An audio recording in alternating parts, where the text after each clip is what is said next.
নারায়ণগঞ্জ বোমা হামলার ট্র্যাজেডিতে বসা আছে 2001 সালের এই দিনেই নগরীর চাষাড়ায় আওয়ামী লীগ অফিসে বোমা হামলায় নিহত হন ছাত্রলীগ নেতা সাইদুল, 4 নারী সহ 20 নেতাকর্মী। এই ঘটনায় প্রায় 2 যুগ পার হলেও বোমা হামলার বিচার কাজ শেষ না হওয়ায় ক্ষোভ ও হতাশা জানিয়েছেন আহত ও নিহতদের পরিবারের সদস্যরা। বুলবুল আহমেদ সোহেলের তথ্য ছবিতে প্রতিবেদন।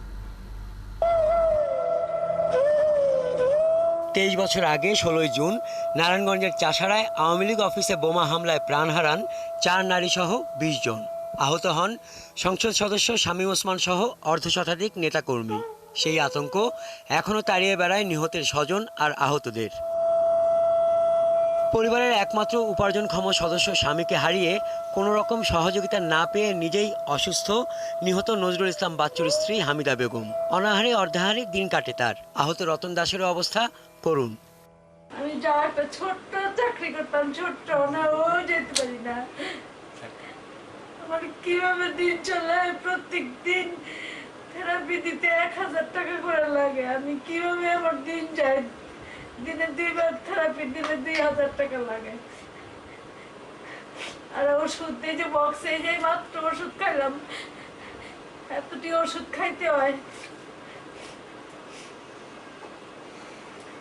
আমি আর কি কমো? আমার লগে কথা কো না, যদি কথা বলে আমি আর সারাদিন কথা কইতে পারি না। আমি আর বাংলাদেশের নানান ঘটনার বিচার হচ্ছে, উদীচীর বিচার হচ্ছে, 24 আগস্ট গ্রেনেড হামলার হত্যার বিচার হচ্ছে, অথচ নারায়ণগঞ্জের এই বোমা হামলার ঘটনার আজ অবধি কোনো সুরা হচ্ছে না।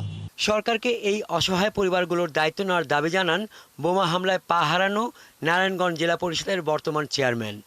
রাষ্ট্রের দায়িত্ব নিতে হবে এই সমস্ত বোমা হামলায় যারা ক্ষতিগ্রস্ত আছে। দেখেন, যাদের ফ্যামিলিতে একমাত্র উপার্জনক্ষম সদস্য যারা ছিলেন তারা নিহত হতে, সেই ফ্যামিলিগুলো কিন্তু সচ্ছল ছিল, সেই ফ্যামিলি কিন্তু খুব অসহায় মানবতার জীবন।